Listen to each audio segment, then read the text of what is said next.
My 9 hours drive through a snowstorm was to surprise my sister, but what I heard behind that door shattered our perfect family forever. My name is Rebecca. I'm 31 years old, and I live and work in Chicago. I never imagined that a trip I thought would be filled with love would become the reason I could never see my family the same way again. It was a winter weekend morning, snow falling so heavily that the streetlights looked like faint glowing dots in the wind. I left at 6 a.m., driving over 8 hours through icy roads to a small town in Vermont where my family was throwing an engagement party for my sister, Caroline. In the passenger seat was a carefully wrapped wedding cake box. Quiet, like a sweet secret, it was a 2-tier red velvet cake with cream cheese frosting, decorated with sugar flowers. Caroline once called it my high school dream. I had ordered the cake from a famous bakery nearly 2 weeks earlier and paid extra for it to be freshly made that morning, not because I had time to spare, but because I loved my sister enough to trade comfort for her smile. I wore a fitted black dress, layered it with a beige coat, and changed into heels in a gas station restroom along the way. Every time I looked in the mirror, I told myself, I'm doing this for Caroline because she's worth it. When my car turned onto the driveway of the estate hosting the party, I nearly lost my breath. The house glowed like a fairy tale in the snowy forest. Warm yellow lights wrapped around the trees, silver-white ribbons swayed gently in the wind. I remember whispering, Caroline won't forget me after this. The words echoed inside the car like a fragile little prayer. Ugh, I handed the keys to the valet. He raised an eyebrow when he saw me step out holding the cake box. Are you with the wedding catering? He asked, polite but distant. I smiled, relieved, thinking he was joking. No, I'm the bride's sister. He nodded, said nothing more. Ibrich. I walked into the foyer where the scent of vanilla candles mixed with soft violin music from inside, but strangely, no one came to greet me. No hug, no how was the drive? Just a few guests glancing my way and quickly looking away, like I was a stranger who had walked into the wrong house. I held the cake box tightly and continued into the main hall where Caroline stood beside her fiancé, Ethan, wearing an ivory satin dress, soft curls framing a face always praised as the family jewel. She was laughing brightly with her friends. Until she saw me. Caroline's smile vanished in an instant. You actually came? She asked, eyes narrowing like she couldn't believe it. 8 hours through heavy snow. Of course I came. Surprised? I said, trying to keep my tone light. Caroline didn't take the cake box. She didn't step closer either. She just said, I didn't think you'd come with the weather and all. I placed the box beside a macaron tray, still trying to smile. Well, it's your special day. Behind her, one of the bridesmaids whispered loudly enough, She's not on the guest list, right? I heard every word. My heart cracked. Caroline glanced at her but said nothing, then turned away. Seconds later, she leaned toward Ethan and walked off down the hallway. Burke. I stood there in my damp coat among unfamiliar faces. People passed me like I was a mismatched decoration. That was when I realized I wasn't an unexpected guest. I was a name crossed out, and maybe crossed out a long time ago. Bursai, I decided to find my mother. If anyone could understand why I showed up, if anyone might see the effort I'd made, I still wanted to believe it was her. She stood near the fireplace wearing a wine-red velvet dress, a silk scarf around her neck, holding a glass of white wine like a speaker ready to take the stage. As I approached, she looked over her shoulder, set the glass down, and didn't meet my eyes. Rebecca, she said softly, as if afraid someone might hear. I didn't think you'd actually come. Hebrew, why not? I asked, trying to sound calm. I messaged a week ago. No one replied, but I still hoped. Briefly, she cut me off quickly, firmly. Let's not make this complicated. Today is Caroline's day. Let's not turn it into something else. I gripped my purse strap. What do you mean? She sighed, turned fully toward me, offering a faint, polite smile. I mean, you tend to draw a lot of attention. Let the event flow quietly. Don't become the center. I smiled, but there was no joy in it. I just drove almost 9 hours through snow to bring Caroline her favorite cake. I thought that might mean something. Rebecca, my mother said, her eyes colder than the winter wind. Sometimes kindness is all about timing. Her words echoed in my head as I wandered around the hall. Soft jazz played in the background. People floated past me like wind. No one asked if I needed anything. No one asked if I was cold. Ibra. In the center of the room was a photo display of Caroline and Ethan, each frame carefully chosen, walking hand in hand through Central Park, Caroline holding tulips in a white sweater, Ethan smiling as he proposed by the river. All perfect, and absolutely none of me. Not one picture. I went to the reception table where the guest list and seating chart were displayed. I scanned every name, every printed surname on ivory paper. Old college friends of Caroline, a woman our grandmother met twice at a charity gala, but not me. A staff member caught my glance. She smiled gently. "Excuse me. Can I help you?" "Eber." I pointed to the seating map. "I'm the bride's sister. I don't see my name." She checked the list carefully. "Rebecca Collins." "Yeah." She bit her lip. "I'm sorry, maybe you're an unexpected guest." "No, I'm family." She nodded slightly, then stepped back. "Eber." I stood there, frozen inside.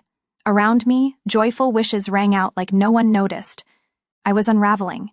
"Eberhi." I found an empty chair near the dessert table. But before I could sit, another staff member approached. "Sorry," he said gently but firmly. "That seat is for the DJ's assistant." I nodded, pressed my lips. "I understand." Then I walked to the dimmest corner of the room, where the lights faded and the laughter thinned. I poured myself a glass of water and held it with both hands like its cold could drown the emptiness in my chest. From there, I could see the slideshow on a giant screen. Pictures of Caroline's life from childhood to now, her with ribbons in her hair, her winning the high school dance award, graduating college, traveling through Italy, each moment carefully chosen, and I, her sister, was missing from every single one, like I'd never existed in her life at all. A wave of cold washed over me, not from the snow outside, but from the realization of what I once called family. I stepped into the coat room, not to take off my coat, but to breathe. A narrow room with soft yellow lighting and crowded hangers became my only refuge from the storm of distant stares outside. On a small side table was a tray of bridesmaid gifts, 10 tiny boxes, each tied with pink ribbon. I glanced at the names: Julia, Erica, Claire, Hannah. Mine wasn't there. Not a mistake. They made sure of it. Brick. I sank into a velvet chair nearby, instinctively reaching for my phone. The screen lit up. No missed calls, no new messages. I opened my messaging app, scrolling for comfort.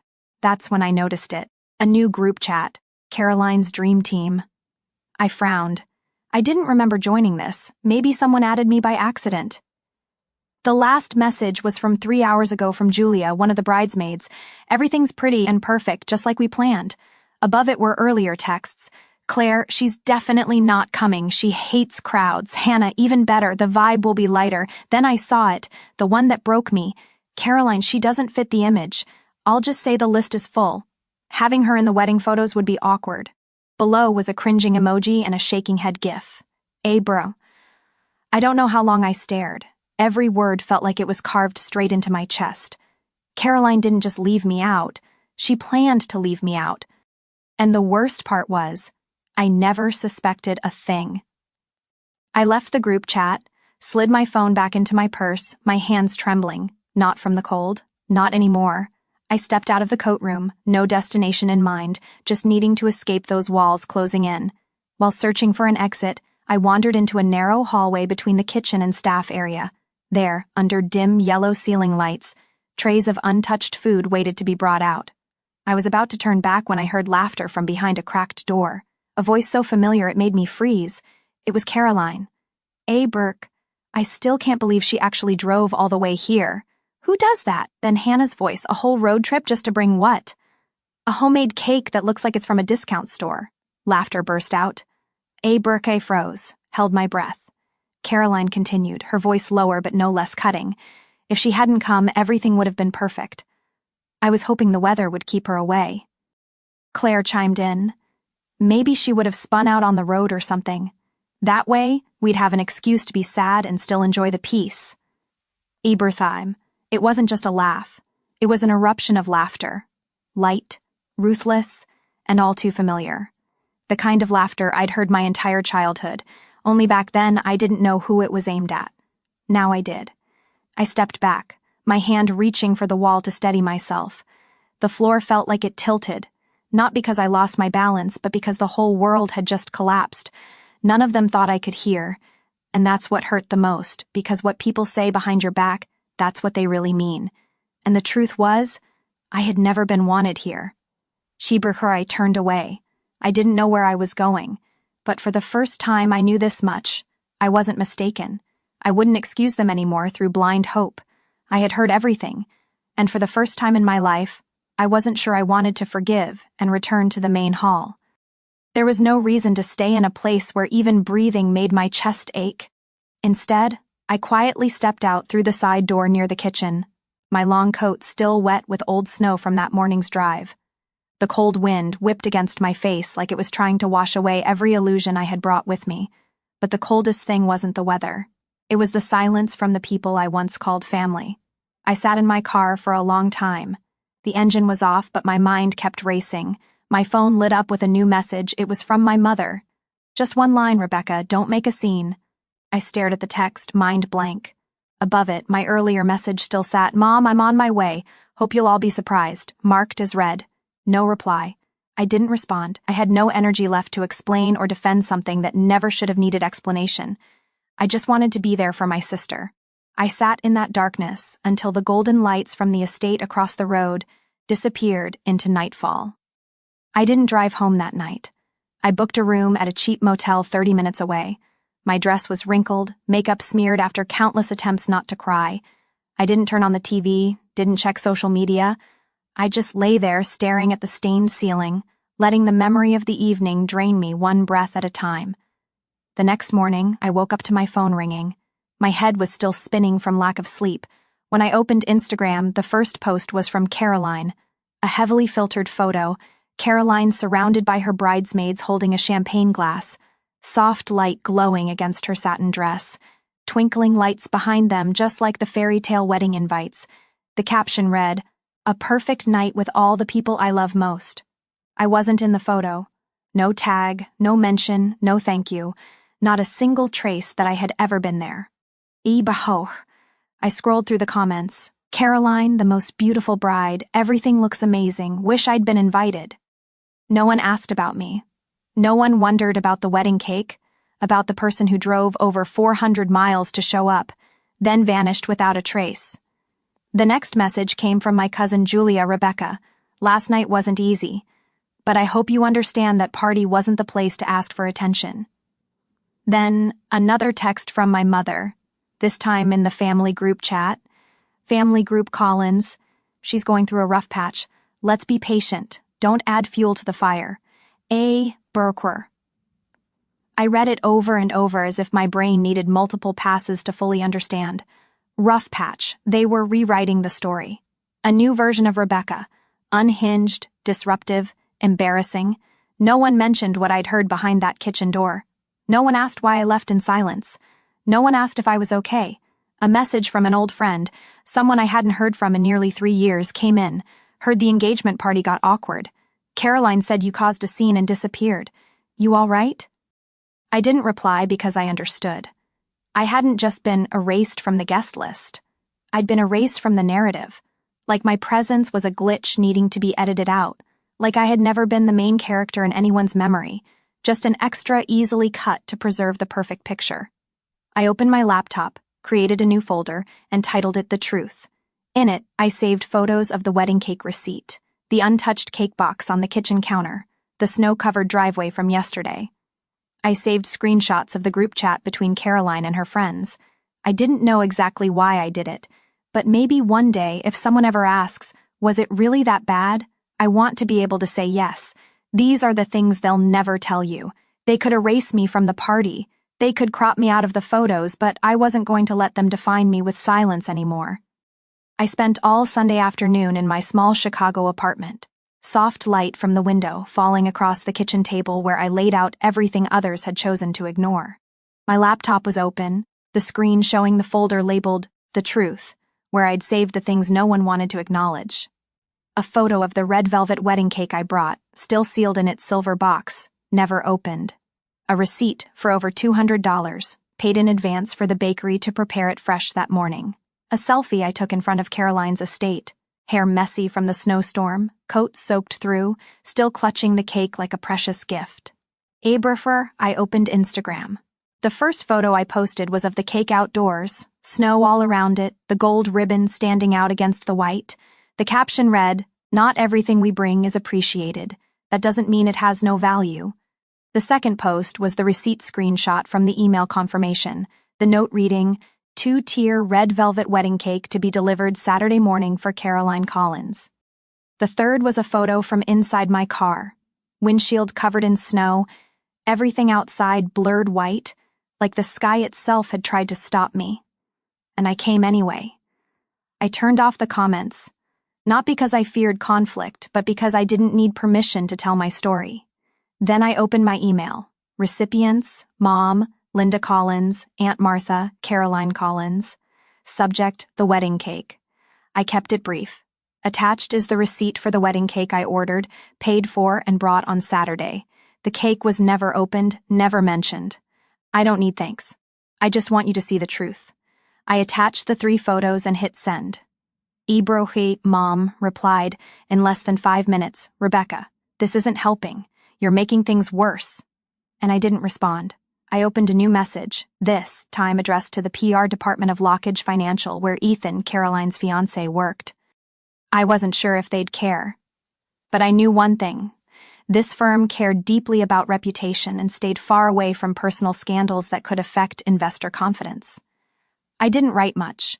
I simply attached 2 files, a screenshot of the family group Collins chat where my mother called me unstable, and Caroline mocked me for turning this into a tragedy. A recording from that night, the one where Caroline and her friends laughed about the idea of me getting into an accident on the way. The voices were clear, sharp, unmistakable. Subject, information that may be relevant to company image. No caption, no explanation. I left it for them to decide. When it was done, I closed my laptop, poured myself a glass of water, my hands still shaking, not out of fear of their reaction, but because for the first time I had done it. I pushed back. No yelling, no pleading to be included, just the truth laid bare to see if they'd still pretend not to know. A few hours later, my phone buzzed. A message from an unknown number. "Rebecca, this is Lindsay from PR at Lockage. Thank you for sharing the information. We are reviewing the content and will proceed according to company policy." I didn't know what would happen next, but the fact that they responded, something my own family hadn't done, was enough to tell me this time they couldn't bury it. That night, Caroline posted an Instagram story, a short video clip of flickering candles with text across the screen. "There's always someone who can't stand to see you happy. No name, no tags, but everyone knew who it was about." I just smiled and closed my phone. I didn't need to reply with words because this time they had written the play, and I was only the one who pulled back the curtain so the audience could see backstage. On Wednesday morning, while I was making coffee, a text came in from Monica, an old childhood friend who lived near Caroline. "Did you hear? The family meet-and-greet dinner got canceled. Ethan said he needs to reevaluate everything." I stood still in the kitchen. The smell of coffee couldn't cover the shake in my wrist. I didn't feel joy. I didn't feel hurt. I just felt that the truth had finally knocked on the right door. The weekend brunch and at Martha's house went on as planned, a little gathering to smooth things over, as Mom had put it. I was invited reluctantly, like a side dish people only served because the hotel already included it in the menu. I arrived 10 minutes late, not because of traffic, but because I wanted to see every face as I walked in, to know who was waiting for me to speak and who was praying I'd stay silent. Caroline sat at the center of the long table, wearing a cream knit dress, lightly made up, but the fatigue beneath her mascara was impossible to hide. Ethan wasn't there. Mom offered a stiff smile and let out a breath of relief. I nodded silently and took my assigned seat at the far end of the table next to a vase of white tulips. Caroline spoke first, as always, her voice sweet with a hint of reflection. "This past week has been an emotional journey. I think we've all seen where the strength of family truly lies." Heads nodded around the table. Everyone knew what she meant and who she meant. I set my water glass down, wiped the rim with a napkin, and looked up. "I'd like to say a few words too." Caroline paused. "Rebecca, today isn't Ibraki." "Just 1 minute," I said, calm but firm. I took out my phone, opened the saved audio clip, and hit play. Caroline's voice rang out, clear but ice cold. She doesn't fit the image. I'll just say the list is full. Having her in the wedding photos would be awkward. Laughter followed. Then Julia's voice, maybe she'll spin out on the road. That way we'd have a reason to be sad in peace, too. The room was full but completely silent. Only their own words played back through the small speaker, each sentence like a verdict. Caroline turned pale. My mother set down her glass, her composure gone. Aunt Martha covered her mouth. No more nods now. I stopped the recording after 10 seconds. Enough. That's what I heard at Caroline's engagement party, I said, my voice oddly steady. I thought I came with a gift, with love. But I was just an inconvenience to be hidden. Caroline stood. Rebecca, that was a joke. Abracher, I interrupted. A careless moment or a plan all along? No one answered. Abrahi. I looked straight at my mother, then at Aunt Martha. If I didn't have that recording, would any of you believe me? My mother said nothing. Her eyes drifted away. Ibrashi. Does Ethan know? A relative asked, clearly uneasy. Ibrashi Caroline swallowed. He needs time to think. Ibrashi, I nodded. Good. He should know who he's marrying. Abrach. I didn't wait for a response. I stood, gently pushed the chair back in, and looked around the table, at the faces that once turned away at the party, now watching me like they were seeing me for the first time. As I walked out the door, Aunt Martha followed. She touched my arm and whispered, You didn't just stand up for yourself. You reminded this family that the truth still deserves a voice. Abrach. I just nodded and stepped into the bright morning sun. Above, the clouds were parting, revealing a sky so blue it almost hurt to look at. For the first time in years, I felt no need to explain myself, because this time they had said it all. A week had passed since that brunch, and my phone remained completely silent. No apologies, no check-ins, just a few Instagram notifications from old friends liking the post of the wedding cake I had brought through the snowstorm, and a handful of quiet messages from people who, like me, had once been pushed aside by their families. I didn't try to reach out to Caroline. I wasn't angry anymore. I just felt empty, as if a long chapter had closed with no tragic ending, no need for resolution, just done.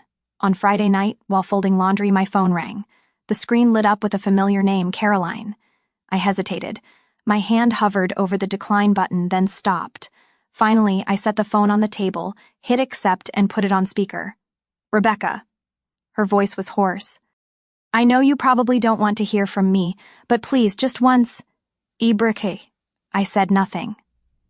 Ibrahe. I was wrong, Caroline continued, each word sounding like it was fighting its way through icy water. My whole life, people compared me to you.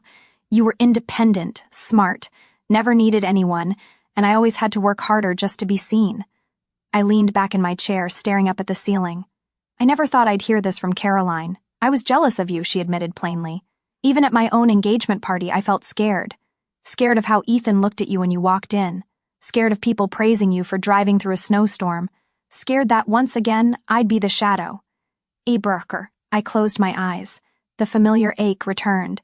Not because of her words, but because I'd once wished to hear them so much sooner. But that doesn't excuse what I did, Caroline said, her voice cracking. It was selfish and cowardly. I left you off the guest list, laughed behind your back, then spun a story that made you the problem. I know nothing can undo that. I exhaled slowly and replied, You're right, nothing can undo it. But I also don't want to carry those scars forever. There was a pause. Then Caroline asked, barely above a whisper, Can you forgive me? Oh, I thought about it. Forgiveness didn't mean starting over. It didn't mean stepping into the same circle again. I don't hate you, Caroline, I said honestly, but I can't go back to the way things were. Some relationships need to end for both sides to grow. Caroline didn't respond. We just sat in silence, breathing on opposite ends of a broken bridge. Then she said goodbye. Not tearful, not dramatic, just an ending that arrived right on time. The next day, I went to the local bakery, the same one where I had ordered the red velvet cake. The shop owner remembered me and smiled when she saw me walk in. What'll it be this time? She asked. Abra smiled gently. Just a small cake, vanilla frosting, simple design, no message, just sweet and honest. That evening, I placed the cake in the center of my kitchen table, lit a small candle, not for a birthday, not for an anniversary, just to mark a moment when I chose myself over trying to please anyone else. I poured a cup of hot tea, sliced a piece of cake, and sat by the window, watching light snow fall outside. In my hand was my phone, already open to a draft.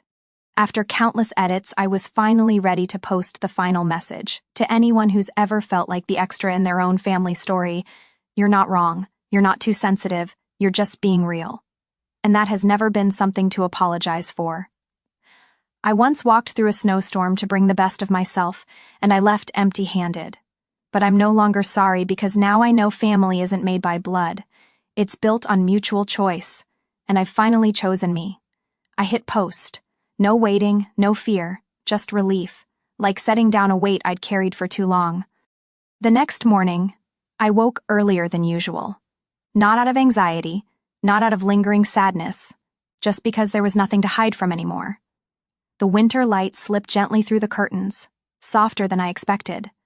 I made coffee and stood by the kitchen window, looking out at the thin sheet of ice still clinging to the street. I wasn't thinking much about what Caroline had said the night before, not because I forgot, but because I no longer needed to keep it in my head like a wound. For the first time in years, my mind felt like it had room to breathe. A few hours later, I received a message from a former coworker, Melissa. I read your post. I went through something similar with my cousin. Thank you for saying what I couldn't. Then another from someone I'd known in college. You're not alone. Family isn't always the safest place. All morning, my inbox filled with messages from people who had once been silent when I needed to be seen. Now, when I no longer waited for anyone's approval, my voice had somehow helped others feel seen too. It was something I never expected, that my story, which once felt small and misplaced, could reach so many. And I realized sometimes silence isn't peace. It's a quiet eraser. The silence from Caroline, from Mom, from those who saw me sitting alone at that party and turned away. It wasn't because they didn't know what was happening. It was because they chose not to acknowledge me, because I made them uncomfortable, because I didn't fit the narrative they wanted to present. And I had been silent too long. I was afraid that if I spoke up, I'd be seen as the troublemaker, the too emotional daughter, the one who ruined the mood.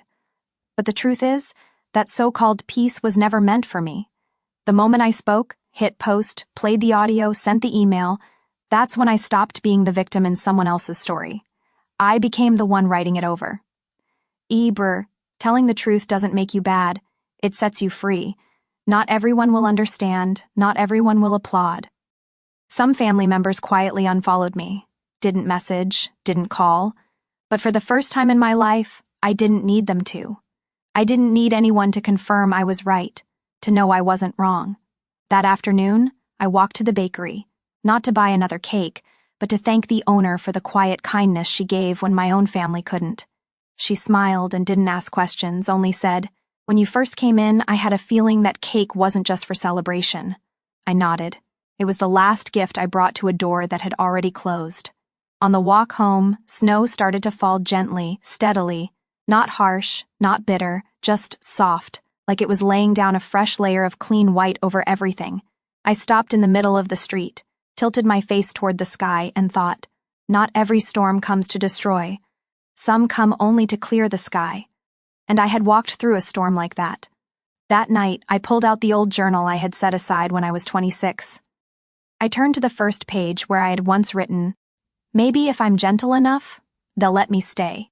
I smiled and gently crossed out that line with a blue ink pen, then wrote a new one just below it. No one has the right to keep or cast someone out if that person has chosen to walk forward in their own truth. I closed the journal, turned off the lights, and left a small candle burning quietly in the corner of the kitchen, and for the first time in a very long while, I slept deeply.